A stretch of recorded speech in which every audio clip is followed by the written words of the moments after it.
제52차 최고위원회의를 속개합니다. 이낙연 당대표의 발언이 있겠습니다. 오늘부터 수도권에서 5인 이상 사적 모임이 금지됩니다. 다른 제약도 강화됐습니다. 이렇게 강화된 방역 조치로 국민께 고통과 불편을 끼쳐드려 송구스럽습니다. 특히 연말연시 대목을 기대하셨을 소상공인과 자영업자들께 더 큰 고통을 드려 마음이 무겁습니다. 소상공인 자영업자 지원 방안을 신속히 다듬어 내놓겠습니다. 거리두기 강화 조치는 어떻게든 3단계까지 가지 않고 연말연시에 사람들의 밀집을 막으려는 것입니다. 어렵더라도 나와 이웃과 우리 사회를 위해 국민 모두가 협조해 주시기를 간청드립니다. 우리 국민의 성숙한 시민의식과 방역당국의 축적된 경험으로 이번 위기도 반드시 극복해내리라 믿습니다. 20일 기준 한국의 인구 10만 명당 코로나19 누적 확진자 수는 97명으로 OECD 37개국 중 36위입니다. 사람의 희생과 고통을 비교해서는 안 되지만 우리는 상대적으로 잘해왔습니다. 이제 며칠 안에 국산 치료제 조건부 사용 승인 신청이 식약처에 접수되고 그 다음 절차가 진행될 것입니다. 우리는 안전성과 효과를 확인하면서 치료제 사용과 백신 접종을 최대한 앞당기도록 노력하고 있습니다. 우리가 이미 성공한 조기 진단의 토대 위에 조기 치료와 예방이 합쳐지는 시기를 앞당기도록 최선을 다하고 있는 것입니다. 이렇게 중대한 시기에 야당과 일부 언론은 근거 없는 괴담과 왜곡된 통계까지 동원하며 국민의 불안을 조장하고 있습니다. 그것은 1년 가까이 사투를 계속하는 방역당국과 의료진을 허탈하게 하고 생명의 위험까지 무릅쓰며 치료제 개발에 매달려온 연구자들의 사기를 꺾을 것입니다. 그것은 또한 코로나 극복의 혼란을 초래하고 결국 국민의 생명을 위협할 것입니다. 야당과 일부 언론은 이제라도 자제하며 책임 있는 자리로 돌아와 주시기를 바랍니다. 터무니없는 공포와 혼란을 조장하는 주장과 보도에 대해 우선은 원내 행정실과 대변인단 등이 사실을 근거로 단호히 대처하고 당 조직을 통해 진실을 전국에 알려드렸으면 합니다. 당내 여러 TF가 하나씩 결실을 내놓고 있습니다. 엊그제 정치개혁 TF는 국회의원 이해충돌을 방지하는 국회법 개정안, 이른바 이해충돌방지법안을 발의했습니다. 2013년 국회에 처음 제출된 이후 7년 만의 일입니다. 단장이신 신동근 최고위원님을 비롯한 TF 소속 의원님들 모두 수고 많으셨습니다. 그 직전에는 김종민 최고위원이 책임을 맡으신 2020 더 혁신위가 스마트 정당으로 도약하기 위한 당 혁신 방안을 제시했습니다. 역시 감사드립니다. 정기국회에서 미처 처리하지 못한 민생, 개혁, 혁신, 정의를 위한 법안들이 국회에 계류되어 있습니다. 산업재해 희생자 가족들이 혹한해도 의사당 밖에서 단식 농성을 계속하며 처리를 기다리시는 중대재해기업 처벌법, 당정협의가 마무리된 4.3 특별법, 택배 노동자들을 위한 생활물류서비스산업 발전법, 그리고 아시아 문화전당법 등은 이번 임시국회 회기안에 매듭짓도록 심의에 속도를 내주기 바랍니다. 이상. 수도권은 오늘부터 또 전국적으로는 24일부터 5인 이상의 사적 모임 취소를 정부가 권고를 했습니다. 정동진 같은 해맞이 명소 등 주요 관광지와 국립공원도 폐쇄키로 했습니다. 연말 연시에 코로나 확산을 차단하기 위한 불가피한 결정으로 이해합니다. 그러나 이번 조치로 큰 불편을 겪으실 우리 국민들과 또 큰 피해를 입게 될 자영업과 우리 소상공인들께는 참으로 미안하고 또 가슴이 아픕니다. 최선의 코로나 방역은 이동량과 접촉량을 줄이는 것이라고 합니다. 지난 주말에 수도권 이동량이 2.5단계 격상 전과 비교해서 32% 감소한 것으로 나타났습니다. 이동량 50% 감축을 위해 국민 여러분께 자발적인 거리두기 동참을 다시 한번 요청드립니다. 연말연시 모든 대면 접촉과 모임을 자제해 주시기를 다시 한번 간곡하게 호소를 드립니다. 정부는 검사 확대를 통해 숨은 감염자를 찾아서 전파를 차단하고 또 병상을 확보하는 데도 총력을 다해 줄 것을 당부드립니다. 저희 더불어민주당은 야당과 중대재해법 논의를 시작하겠습니다. 어제 주호영 원내대표께서 중대재해기업처벌법을 1월 8일까지 제정할 수 있도록 적극 임하겠다고 공언하셨습니다. 빠른 시일 내에 상임위 법안 심사 소위가 열려야 한다고도 말씀을 하셨는데요. 주 원내대표의 말씀을 환영합니다. 우리 당이 요청을 했고 또 기다려왔던 바이기도 합니다. 저희 더불어민주당은 그동안 법사위와 정책위를 중심으로 해서 법안을 검토해왔고 또 정책 의총을 열어서 우리 의원들의 의견 수렴도 했습니다. 언제든지 의사결정 협의에 나설 준비가 되어 있다는 말씀을 드립니다. 이번 임시국회에서 중대재해법을 처리하려면은 하루가 급합니다. 1월 8일까지 고작 2주밖에 남지 않았고 또 연말 연초 연휴까지 포함하면 시간이 촉박합니다. 이 법이 아시다시피 쟁점이 아주 많기 때문에 시일이 촉박한 거죠. 오늘부터라도 법사위 법안 심사가 열릴 수 있도록 국민의힘의 협조를 요청드립니다. 여야가 뜻을 모은다면 안전관리 소홀로 인한 인명피해를 막을 실효적인 입법을 마련할 수 있을 겁니다. 아울러서 처벌만이 능사가 아니고 산업재해나 다중피해를 사전에 예방할 수 있는 강력한 정책적 조치도 함께 마련할 것이라는 말씀도 드립니다. 코로나19 장기화 속에서 우리 기업들이 아주 분투를 하고 있습니다. 글로벌 경기 둔화와 산업 환경의 급격한 변화 속에서 우리 기업들은 생존을 걸고 싸우고 있습니다. 국회가 입법과 제도적 지원을 통해서 우리 기업들의 힘이 되어 주어야 합니다. 내년도 경제 정책 방향의 목표는 빠르고 강한 경제 회복과 선도형 경제로의 대전환입니다. 기업의 활력이 살아나야 경제 반등을 이뤄낼 수 있고 기업이 혁신해야 선도형 경제로 전환할 수 있습니다. 저희 더불어민주당은 우리 기업의 혁신과 성장을 뒷받침하겠습니다. 경제 전반의 혁신을 촉진하고 차세대 성장 동력을 확보하기 위한 입법에 더욱 속도를 내겠습니다.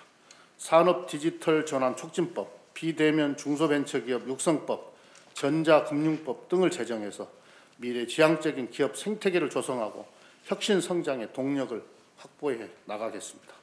시대에 뒤떨어진 규제를 혁신하는 일에도 저희 민주당이 앞장서겠습니다.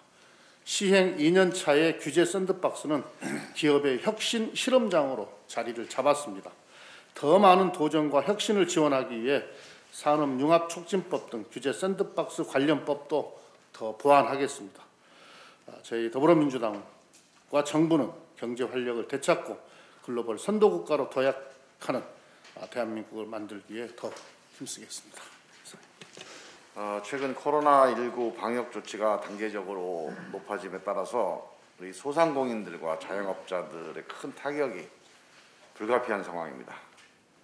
코로나 위기와 생계 위기가 동시에 불어닥쳐서 힘든 하루하루를 보내고 있는 우리 자영업자분들, 소상공인 여러분들께 정말 깊은 위로의 말씀을 드립니다. 자영업은 우리 경제의 허리입니다. 자영업자 수는 656만 명으로 전체 취업자의 24%, 일하는 사람 4 중 1명은 자영업으로 생계를 유지하고 있습니다. 그래서 자영업의 위기는 단순히 그들만의 위기가 아니고 우리 공동체의 위기입니다. 방역도 골든타임을 놓치면 안 되듯이 자영업 위기도 골든타임을 놓쳐서는 회복할 수가 없습니다. 민주당은 당정협의를 통해서 1월 안에 자영업 소상공인 임차인들에게 임대료를 직접 지원하는 방안을 적극 추진하겠습니다. 아울러서 우리 착한 임대인, 세액공제 비율 상향 등 제도적인 보완도 적극적으로 검토하겠습니다. 코로나 방역 전선에서 정부의 사회적 거리두기 조치에 따른 불가피한 영업 제한에 자영업자들이 솔선수범해서 동참해줬습니다. 전국의 자영업자, 소상공인분들이 개인의 경제적 이익보다 공동체의 방역의 방패 역할에 기여한 데 따른 보상과 지원은 당연히 우리 국회와 정부가 논의를 해야 될 사항입니다. 자영업과 경제를 살리는 문제는 여야 구별이 없습니다. 야당도 임대인, 임차인 구별하지 말고 국회가 함께 자영업 살리는 예산과 입법 마련에 적극 동참해 주시기를 호소합니다. 우리는 97년 IMF 위기 극복할 때 금모으기 운동을 했던 DNA가 남아 있습니다. 그 DNA가 지금 코로나 위기 마음 모으기 운동으로 우리 경제 허리인 자영업자, 소상공인 살리는데 다시 힘을 발휘하기를 기대합니다. 이상입니다. 국회에서 장관 후보자에 대한 인사청문회가 진행되고 있습니다. 그동안 인사청문회 제도 개선 필요성은 여러 차례 제기되었습니다. 그럼에도 개선의 여지 없이 반복되는 현상을 보면서 현행 인사청문회 제도에 근본적인 문제의식을 갖지 않을 수가 없습니다. 인사청문회는 후보자의 자질과 능력을 검증하는 인재 발탁의 장이 되어야 마땅합니다. 그러나 정쟁의 장으로 변질되었습니다. 인사청문회가 실시되면 묻지마 의혹 제기와 무분별한 신상 털기가 당연시되어 왔습니다. 상식적인 자질과 능력 검증보다는 비상식적인 흠집 내기와 망신 주기가 이어졌습니다. 어느새 인사청문회 대상이 된 후보자들은 자신이 만신창이가 될 각오를 해야 함은 물론이고 가족을 볼모로 위험한 모험에 뛰어든 사람이 되고 말았습니다. 자질과 능력이 출중한 수많은 후보군들이 가족과 자녀가 상처받는 일이 두려워 장관 제의를 고사하는 일도 벌어지고 있습니다. 용기를 낸 후보자들조차 이 과정을 거치면 장기간 정신적인 고통까지 겪는다고 합니다.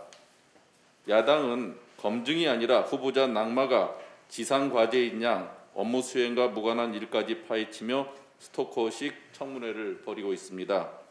여기에 대해 인사청문 대상을 확대하자는 법안을 21대 국회에 들어와 7건이나 대표 발의해 놓은 상황입니다.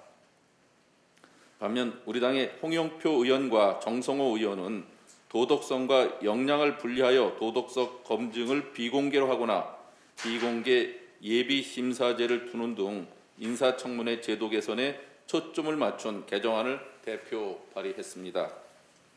갈수록 격해지는 인사청문회의 정쟁화는 공직 후보자의 국정 수행 능력을 검증한다는 제도의 취지를 무색하게 만들 뿐입니다. 인사청문회 제도가 인재를 모으는 것이 아니라 기피하게 만든다면 국가적으로도 크나큰 손해가 아닐 수 없습니다. 국민의힘이 스스로 천년만년 야당만 하겠다는 생각이 아니라면 이후라도 대승적으로 인사청문회 제도 개선에 적극 나서주기를 기대합니다. 이상입니다. 오늘 변창흠 국토부 장관 후보자의 인사청문회가 있습니다.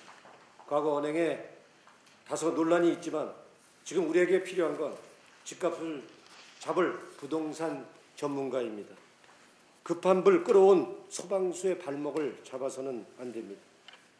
변 후보자가 장관이 되면 가장 먼저 해야 할 일은 시장에 맞서지 말고 공급정책으로 패러다임을 전환해야 합니다. 공공뿐만 아니라 민간까지 포함해서 전체 공급량을 2배 이상 늘려야 합니다. 건물만 분양하는 방식을 통해서 강남과 제3기 신도시에 반값 아파트를 실현시키고 아파트 원가 공개와 후분양제 확대를 통해서 값싸고 품질 좋은 아파트를 대량 공급해야 합니다. 대출 규제를 완화해서 무주택 실수요자를 지원하고 슬그머니 올라가고 있는 주택담보대출금리에 대해서도 철저히 검증해서 서민들 이자 부담을 덜어줘야 합니다. 부동산 폭등은 기후변화 문제와 같습니다.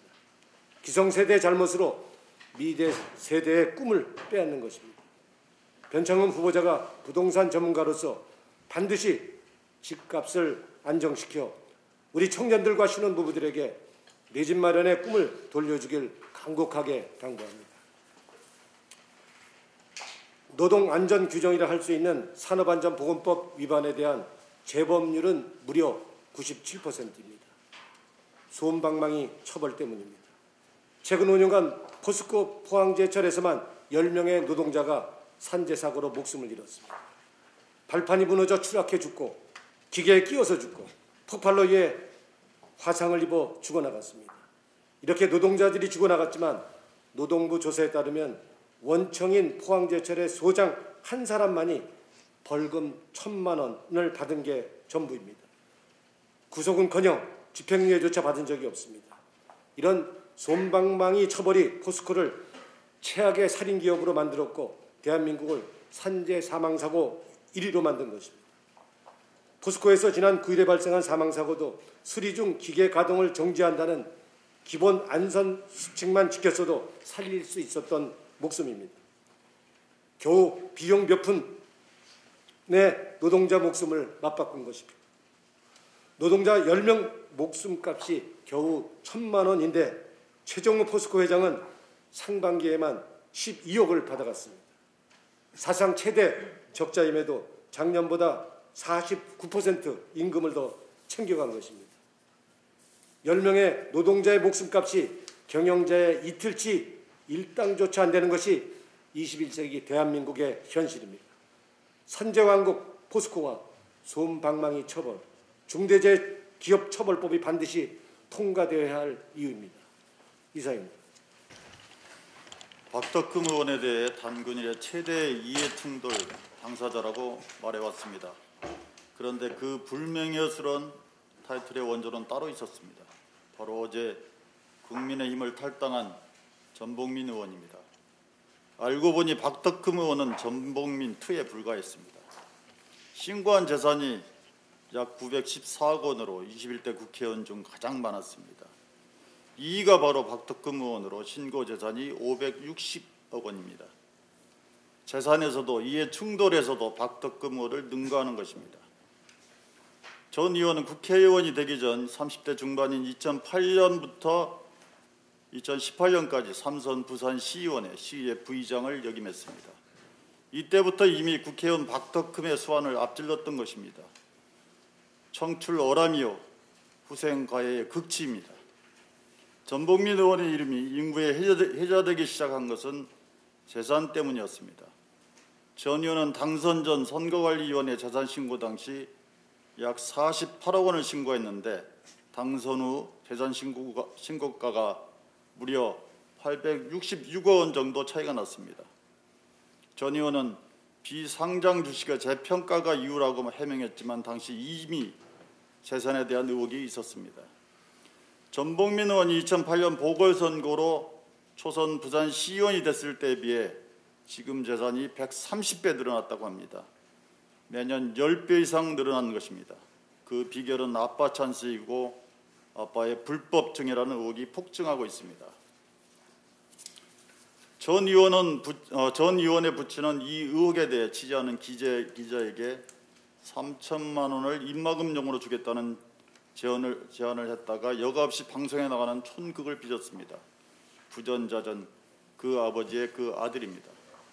국회의원 신분으로 더 큰 이해 충돌이 일어나기 전에 문제가 불거진 게 그나마 다행입니다. 국회의원 이해 충돌 방지법안을 조속히 처리하겠습니다. 전복민 의원의 탈세와 특혜 의혹에 대한 세무조사와 조속한 수사가 있어야 합니다. 국민의힘 탈당으로 끝날 일이 아닙니다. 국민의힘은 꼬리 자르기로 면피해서는 안 됩니다. 전복민 의원을 공천하게 된 과정을 소상히 밝히고 책임을 져야 할 것입니다. 전복민 의원은 지금이라도 과오를 반성하고 국회의원직을 사퇴하기를 원합니다. 코로나 사태가 장기화되고 최근 확산세가 들면서 많은 분들의 고통이 가중되고 있습니다. 특히 자영업자의 시름이 날로 높아지고 있습니다. 이런 가운데 자영업자들의 임차료 부담을 덜어줘야 한다는 뜻에서 임대료 멈춤법 등 관련 법안들이 제출됐습니다. 코로나 사태가 야기한 임대료 문제에 대해서는 고통 분담과 적극적인 재정 투입으로 대처해야 한다는 원칙이 있어야 합니다. 당장 발등에 떨어진 불이기 때문에 충분한 시간을 갖고 논의할 사항도 아닙니다. 법안 통과를 마냥 기다릴 수도 없습니다. 기존의 착한 임대인 정책에 있어 자발적 임대료 감면액의 50%를 세액 공제해 주지만 참여율이 높지 않습니다. 우선 착한 임대인 세액 공제를 70%로 상향하고 참여도를 높여야 합니다. 또한 내년 본 예산에서 3차 재난지원금 용도로 3조 원을 편성했지만 이 정도로는 임대료 지원에는 턱없이 부족하다는 것이 중론입니다. 추경 편성이 필요해 보입니다. 더불어 재정 건전성을 위해서 일시적으로 일정 기준을 세워 법인세나 소득세에 대한 기본 공제를 줄이는 방식으로 환급 규모를 낮춰 재정 적자를 조금이라도 줄이는 방식을 고려해 볼 수도 있겠습니다. 이러면 상대적으로 안정적 소득을 올리는 법인과 개인이 고통 분담에 동참한다는 의의도 살릴 수 있을 것입니다. IMF라는 경제위기도 고통 분담과 적극적인 재정 투입으로 극복했습니다. 지금의 위기도 잘 극복해 나갈 것입니다. 이상입니다. 어제 코로나 확진자가 이틀 연속 세 자릿수를 기록했지만 오늘 다시 1000명대를 넘었습니다. 어렵지만 조금만 더 힘을 내주십시오. 지혜롭고 위대한 국민의 힘으로 코로나와의 마지막 총력전도 반드시 승리하겠습니다. 가슴 저미는 사회적 거리두기 2.5단계를 버텨내 주시는 국민들께 고개 숙여 감사의 말씀을 올립니다. 아직 갈 길이 멉니다. 4자리, 3자릿수 확진자를 2자리, 1자릿수로 통제해야 합니다. 종국에는 백신과 치료제로 이 전쟁의 끝을 이뤄낼 수 있습니다. 정부도 모르는 바가 아닙니다. 아니, 정확히 알고 있습니다. 코로나와 관련하여 정부보다 많은 정보와 역량을 가진 곳은 없을 것입니다. 고민도 가장 깊고 해결 의지도 제일 큽니다. 그런 정부가 일부 언론과 야당의 근거 없는 주장에 일일이 대응해 오지 않은 것은 국민의 생명을 정쟁의 대상으로 삼을 수 없기 때문입니다. 그런데 어제 이례적으로 적극적인 해명에 나섰습니다. 그 선이 도를 넘어섰기 때문입니다. 인포데믹으로 팬데믹을 조장하는 것은 막아야 했습니다. 백신의 정치화는 그 자체로 국민의 생명을 가벼이 보는 일입니다. 야당이 극우 커뮤니티발 가짜 뉴스를 받아쓰는 보도국이 아니라면 백신의 정치화는 당장 멈춰야 합니다. 지금은 정부의 시간입니다. 야당도 지난 1년 K방역의 성과를 부인하기는 어려울 것입니다. 그렇다면 함께 정부를 믿고 무책임한 정쟁은 거둬주시길 바랍니다. 우리는 우리가 해야 할 일에 집중합시다. 지금이 정부에게 방역의 시간이라면 국회는 민생의 시간입니다. 코로나에 혹한까지 더해지며 주변에 어려운 이웃이 너무나도 많습니다. 정부조차 포섭하지 못하는 코로나 복지의 사각지대는 여전히 넓기만 합니다. 인천 화재 피해 형제가 그랬고 방배동 모자의 비극이 이에 해당합니다. 이들을 외면해서는 안 됩니다. 언제까지 정쟁에 매몰돼 이들을 나몰라라 해야 합니까? 우리에게는 그럴 자격이 없습니다. 최소한 혹한과 코로나의 이중고가 몰아치는 연말연시만큼은 여야 모두 정쟁 거리두기를 선포해야 합니다. 당분간은 오직 국민과 민생만 바라봅시다. 이상입니다. 법제도의 사각지대에 놓여있는 플랫폼 노동자 보호를 위한 첫 종합대책이라는 점에서 의미가 있습니다. 발표 내용을 요약하면 근무 방식 등에서 노동자로 볼 수 있는 경우 노동법을 적용해 기존 사회 안전망으로 보호하고 그렇지 않은 경우 특별법을 통해 안전망을 구축하겠다는 것입니다. 그러나 노동계는 급증하는 플랫폼 노동자들 다수가 노동법이 아닌 특별법을 적용받게 될 것이라며 반발하고 있습니다. 노동계는 플랫폼 노동자들에게 노조할 권리를 부여하고 사용자와 교섭할 수 있도록 해줄 것을 줄곧 요구해왔습니다. 아이엘오는 지난해 일의 미래를 위한 아이엘오 100주년 선언에서 고용 형태와 상관없이 모든 노동자들에게 결사의 자유와 단체 교섭권 보장 등을 포함한 노동 기본권을 보장해야 한다고 선언했습니다. 그러나 정부 계획대로 특별법이 제정될 경우 특별법을 적용받는 플랫폼 노동자는 단체 교섭 등 노동 기본권의 제약을 받아 자신의 권리를 지키기가 쉽지 않아집니다. 최근 독일, 프랑스, 미국 법원은 플랫폼 기업을 플랫폼 노동자의 사용자로 인정하는 판결들을 잇따라 내렸습니다. 독일 연방노동사회부는 플랫폼 경제에서 활동하는 1인 자영업자에게 노동법과 사회보장법상 보호를 확대하는 정책을 발표했습니다. 전문가들은 노동법의 적용 대상은 불변하는 것이 아니라 사회 경제적 상황에 따라 수정되어야 한다고 말하고 있습니다. 시대의 변화에도 불구하고 우리만 과거의 관념에 얽매여 국제사회 흐름에 뒤처지지 않고 있는지 살펴볼 필요가 있습니다. 플랫폼 기업들은 올해 급성장하며 막대한 이익을 얻고 있지만 대부분 사용자로서의 책임은 회피하고 있습니다. 계속해서 늘어날 플랫폼 노동자들의 노동기본권을 제대로 보호하지 못하면 우리 사회의 노동 양극화는 더 심화될 것입니다. 노화사 그리고 정부는 조만간 출범하게 될 경제사회노동위원회 플랫폼 산업위원회에서 근본 종합대책을 포함한 플랫폼 노동자 보호 및 규율 방안을 심도 깊게 논의해 주시기를 당부드립니다. 정부와 국회는 사회적 대화의 결과를 향후 추진할 입법 내용에 적극 반영해 주시기 바랍니다. 플랫폼 노동을 바르게 규율하고 제대로 보호하는 일, 한국 사회의 노동과 경제의 미래를 위한 우리 시대의 과제입니다. 이상입니다. 미개봉 중고품. 중고거래에서 많이 쓰이는 이 말은 중고품이지만 포장조차 뜯지 않은 물건이라는 뜻입니다. 그런데 올해 대학 신입생들이 스스로를 자조적으로 미개봉 중고품이라고 일컫고 있다고 합니다. 설레는 마음으로 학교에 입학해 새내기 배움터, 동아리, 수업, 모든 것을 제대로 경험하지 못해 속상하고 답답한 마음을 가진 20학번 청년들을 비롯해 수많은 청년들은 지금 코로나로 깊은 우울과 고통을 겪고 있습니다. 저는 2020년 올해가 코로나를 처음 마주해 우리 모두가 고통을 받았던 한 해라면 2021년은 코로나로 무너진 청년들의 일상을 재건하기 위한 회복의 모멘텀으로 만들 해라고 생각합니다. 이를 위해선 적어도 2년간은 청년층에 대한 적극적인 대책 마련이 긴급하게 전방위적으로 필요하다고 제안드립니다. 첫째, 공공일자리, 생활지원금, 교육지원 등 적극적인 공적 지원의 확대가 필요합니다. 누군가는 이것을 보고 정부가 돈을 푸는 것이 아니냐, 청년들을 상대로 퍼주기 정책을 하는 것이 아니냐라고 말하겠지만 사실 무너져가는 청년의 삶을 속속들이 지켜본다면 그 누구도 그런 말은 할 수 없을 것입니다. 무너져가는 이들의 삶을 지킬 수 있으려면 최소한의 안전망을 정부가 책임지고 제공해야 합니다. 그를 위해 적극적인 공적 지원은 필수 불가결한 것입니다. 둘째, 청년층의 마음 건강을 챙길 수 있는 자살 예방 대책, 심리 상담 지원책 등을 긴급하게 확대해야 합니다. 현재 각 지자체별로 시행하고 있는 청년 마음 건강 지원 사업이 청년들과 더욱 잘 연결될 수 있도록 각 지자체는 적극적으로 홍보를 해주시고 수혜 대상 확대까지도 고려해 예산 편성에 이를 포함시켜 주시길 부탁드립니다.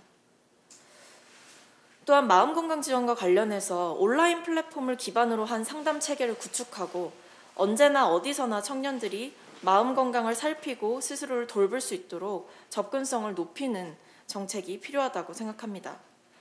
실제로 일본에서는 일본 청년들이 가장 많이 사용하는 라인이라는 앱을 통해서 자살 예방 지원 상담 체계를 만들어 실제로 많은 효과를 보기도 하였습니다. 이처럼 우리는 긴급한 상황 속에 있습니다. 그리고 힘든 싸움 중에 있습니다. 그렇지만 누구도 포기할 수 없고 누구도 놓칠 수 없다고 생각합니다. 모두가 힘든 상황 속에서 서로 연결되어 있다는 느낌이 우리를 지지해주고 우리의 삶을 지탱해줄 것이라 믿습니다. 이를 위해 2021년은 코로나로 무너진 삶을 회복하는 회복의 모멘텀으로 전환하기를 적극적으로 촉구합니다. 이상입니다.